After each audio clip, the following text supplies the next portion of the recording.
3 راتیں بعد قاہرہ تاریک رات کی آغوش میں گہری نیند سویا ہوا تھا۔ ایک روز پہلے قاہرہ کے لوگوں نے دیکھا تھا کہ ان کی فوج جو مصر سے تیار کی گئی تھی شہر سے باہر جا رہی تھی۔ انہیں بتایا گیا تھا کہ فوج جنگی مشق کے لیے شہر سے باہر گئی ہے۔ نیل کے کنارے جہاں ریتلی چٹانیں اور ٹیلے ہیں وہاں دریا اور ٹیلوں کے درمیان فوج نے جا کر خیمے گاڑ دیے تھے۔ فوج پیادہ بھی تھی، سوار بھی۔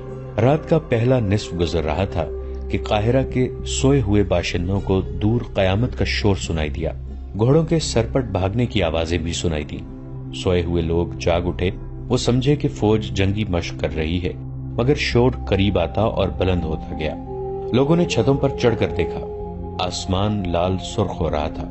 بعض نے دیکھا کہ دور دریائے نیل سے آگ کے شعلے اٹھتے اور تاریک رات کا سینہ چاک کرتے خشکی پر کہیں گرتے تھے۔ پھر شہر میں سینکڑوں سرپٹ دوڑتے گھوڑوں کے ٹاپو سنائی دیے۔ شہر والوں کو ابھی معلوم نہیں تھا کہ یہ جنگی مشق نہیں، باقاعدہ جنگ ہے، اور جو آگ لگی ہوئی ہے اس میں سوڈانی لشکر کا خاصا بڑا حصہ زندہ جل رہا ہے۔ یہ سلطان صلاح الدین ایوبی کی ایک بے مثال چال تھی۔ انہوں نے دارالحکومت میں مقیم قلیل فوج کو دریائے نیل اور ریتلے ٹیلوں کے درمیان وسیع میدان میں خیمہ زن کر دیا تھا۔ علی بن سفیان نے اپنے فن کا مظاہرہ کیا تھا۔ اس نے سورانی لشکر میں اپنے آدمی بھیج کر بغاوت کی آگ بھڑکا دی تھی اور اس کے کمانداروں سے یہ فیصلہ کروا لیا تھا کہ رات کو جب سلطان کی فوج گہری نیند سوئی ہوئی ہوگی اس پر سوڈانی فوج حملہ کر دے گی اور صبح تک ایک ایک سپاہی کا صفایا کر کے دارالحکومت پر بے خوف و خطر قابض ہو جائے گی اور سوڈانی فوج کا دوسرا حصہ بحیرہ روم کے ساحل پر مقیم فوج پر حملہ کرنے کے لیے روانہ کر دیا جائے گا۔ اس فیصلے اور منصوبے کے مطابق سوڈانی فوج کا ایک حصہ نہایت خفیہ طریقے سے رات کو بحیرہ روم کے محاذ کی طرف روانہ کر دیا گیا اور دوسرا حصہ دریائے نیل کے کنارے خیمہ زن فوج پر ٹوٹ پڑا۔ اس فوج نے سیلاب کی طرح 1 میل وسعت میں پھیلی ہوئی خیمہ گاہ پر ہلہ بول دیا اور بہت ہی تیزی سے اس علاقے میں پھیل گئی۔ اچانک خیموں پر آگ کے تیر اور تیل میں بھیگے ہوئے کپڑوں کے جلتے گولے برسنے لگے۔ نیل بھی آگ برسانے لگا۔ خیموں کو آگ لگ گئی اور شعلے آسمان تک پہنچنے لگے۔ سوڈانی فوج کو خیموں میں سلطان ایوبی کی فوج کا کوئی سپاہی نہ ملا، نہ گھوڑا نہ کوئی سوار۔ اس فوج کو وہاں تمام خیمے خالی ملے، کوئی مقابلے کے لیے نہ اٹھا اور اچانک آگ ہی آگ پھیل گئی۔ انہیں معلوم نہ تھا کہ سلطان ایوبی نے رات کے پچھلے پہر خیموں سے اپنے فوجی نکال کر ریتلے ٹیلوں کے پیچھے چھپا دیے تھے اور خیموں میں خشک گھاس کے ڈھیر لگوا دیے تھے۔ خیموں پر اور اندر بھی تیل چھڑک دیا گیا تھا۔ اس نے کشتیوں میں چھوٹی منجنیقیں رکھوا کر شام کے بعد ضرورت کی جگہ بھجوا دی تھی۔ چوں ہی سوڈانی فوج خیمہ گاہ میں آئی، سلطان کی چھپی ہوئی فوج نے آگ والے تیر اور نیل سے کشتیوں میں رکھی ہوئی منجنیقوں نے آگ کے گولے پھینکنے شروع کر دیے۔ خیموں کو آگ لگی تو گھاس اور تیل نے وہاں دوزخ کا منظر بنا دیا۔ سوڈانیوں کے گھوڑے اپنے پیادہ سپاہیوں کو روندنے لگے۔ سپاہیوں کے لیے آگ سے نکلنا ناممکن ہو گیا۔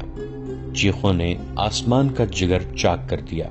اس قدر آگ نے رات کو دن بنا دیا۔ سلطان ایوبی کی مٹھی بھر فوج نے آگ میں جلتے سوڈانیوں کی فوج کو گھیرے میں لے لیا۔ جو آگ سے بچ کر نکلنا چاہتے تھے وہ تیروں کا نشانہ بن جاتے۔ جو فوج بچ گئی وہ بھاگ نکلی۔ ادھر سوڈانیوں کی جو فوج محاذ کی طرف سلطان کی فوج پر حملہ کرنے جا رہی تھی اس کا بھی صلاح الدین ایوبی نے انتظام کر رکھا تھا۔ چند ایک دستے گھات لگائے بیٹھے تھے۔ ان دستوں نے اس فوج کے پچھلے حصے پر حملہ کر کے ساری فوج میں بھگدڑ مچا دی۔ یہ دستے ایک حملے میں جو نقصان کر سکتے تھے کر کے اندھیرے میں غائب ہو گئے۔ سوڈانی فوج سنبھل کر چلی تو پچھلے حصے پر ایک اور حملہ ہوا۔ یہ برق رفتار سوار تھے جو حملہ کر کے غائب ہو گئے۔ صبح تک اس فوج کے پچھلے حصے پر 3 حملے ہوئے۔ سوڈانی سپاہی اسی سے بد دل ہو گئے۔ انہیں مقابلہ کرنے کا تو موقع ہی نہیں ملتا تھا۔ دن کے وقت کمانداروں نے بڑی مشکل سے فوج کا حوصلہ بحال کیا، مگر رات کو کوچ کے دوران ان کا پھر وہی حشر ہوا۔ دوسری رات تاریکی میں ان پر تیر بھی برسے۔ انہیں اندھیرے میں گھوڑے دوڑنے کی آوازیں سنائی دیتی تھیں جو ان کی فوج کے عقب میں کشت و خون کرتی دور چلی جاتی تھی۔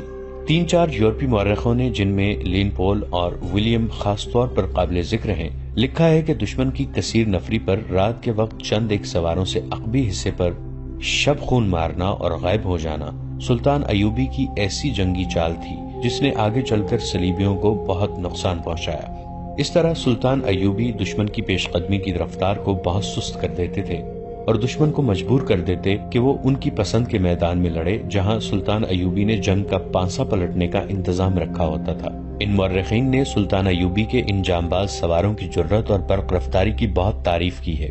آج کے جنگی مبصر جن کی نظر جنگوں کی تاریخ پر ہے، رائے دیتے ہیں کہ آج کے کمانڈو اور گوریلا آپریشن کا موجد صلاح الدین ایوبی ہے۔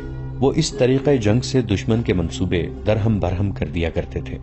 سوڈانیوں پر انہوں نے یہی طریقہ آزمایا اور صرف 2 راتوں کے بار بار کے شبخون سے انہوں نے سوڈانی سپاہیوں کا لڑنے کا جذبہ ختم کر دیا۔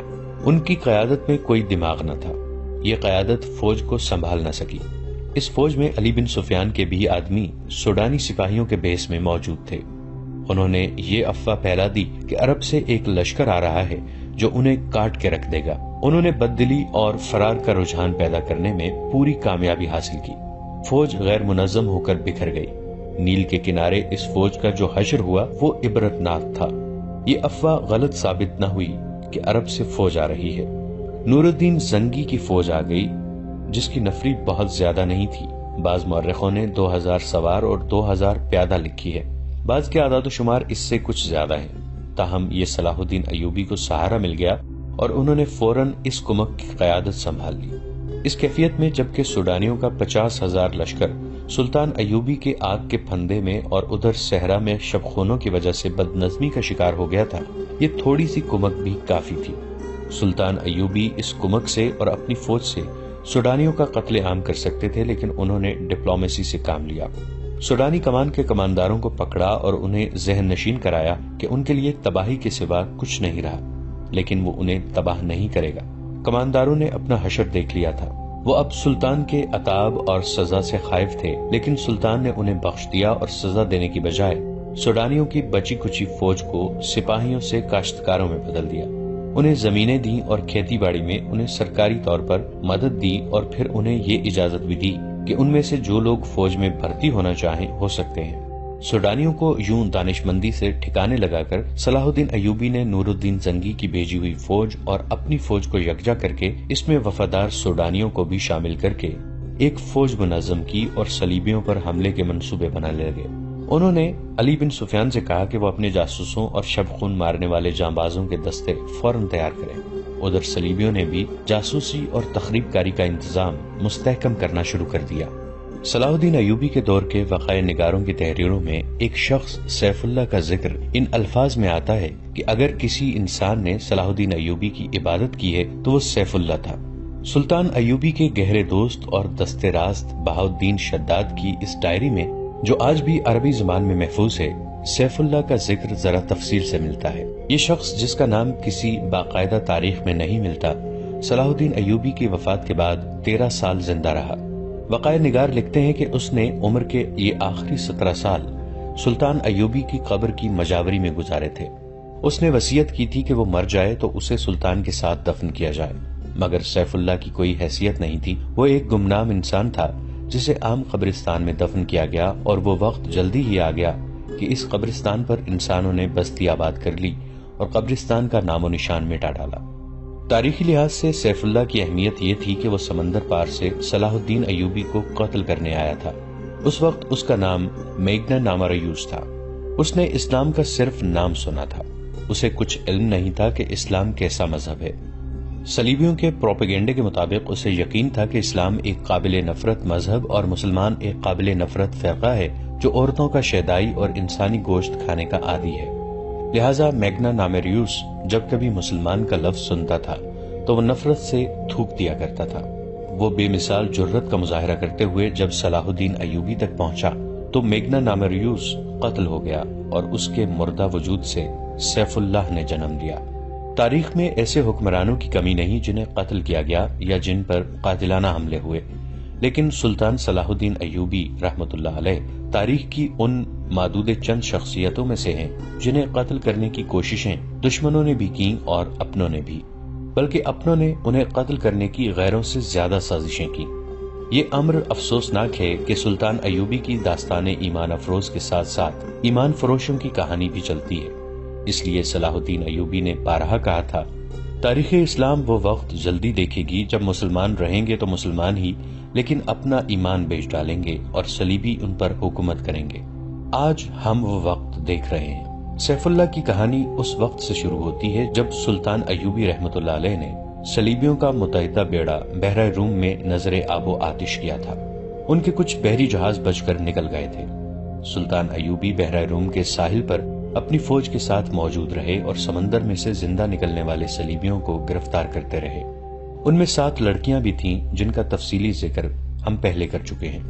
مصر میں سلطان کی سوڈانی سپاہ نے بغاوت کر دی جسے سلطان نے دبا لیا۔ انہیں سلطان زنگی کی بھیجی ہوئی کمک بھی مل گئی۔ اب وہ صلیبیوں کے عزائم کو ختم کرنے کے منصوبے بنانے لگے۔ بحرہ روم کے پار روم شہر کے مضافات میں صلیبی سربراہوں کی کانفرنس ہو رہی تھی۔ ان میں شاہ اوگسٹس تھا، شاہ ریمانڈ اور شہنشاہ لوئی ہفتم کا بھائی رابرٹ بھی۔ اس کانفرنس میں سب سے زیادہ قہر و غضب میں آیا ہوا ایک شخص تھا جس کا نام ایملرک تھا۔